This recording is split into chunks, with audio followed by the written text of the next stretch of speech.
While Bungie has done away with weapon sunsetting, one thing it seems they are sticking with is the idea of shoving things into the Destiny content vault. They want the game to maintain a certain size, and while I still don't like it, I'm not going to argue about that today. Rather, I wanted to focus on what I think is going to be the next thing to go in Destiny 2 when the Witch Queen arrives, if something has to. And the more I think about this, the more I feel there's only one real answer here. In short, I think that the EDZ is next on the chopping block, outside of the other seasonal content that should disappear when the Witch Queen drops. So, why the EDZ? A bunch of reasons.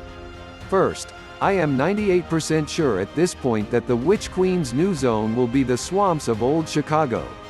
I could go through a laundry list of evidence: the glimpsed greenery setting, the swamp waders on the previewed armor, the fact that Old Chicago has been a Bungie concept for years, similar to Europa, and so on, and as such, I think that to get one new, greenery-based Earth location, you would probably be sacrificing another one, and the EDZ perfectly fits that bill. Having 3 Earth zones probably feels like too much, even if the vibe of Old Chicago would be spookier and darker.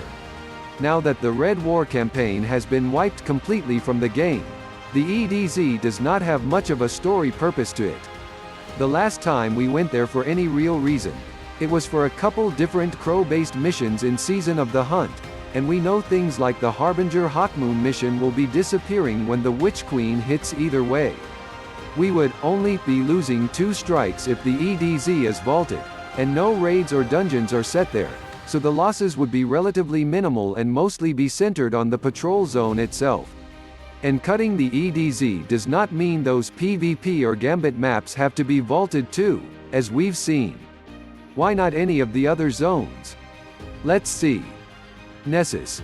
This is the other AUG Destiny 2 zone, but again, it's not on Earth, leaving room for Old Chicago.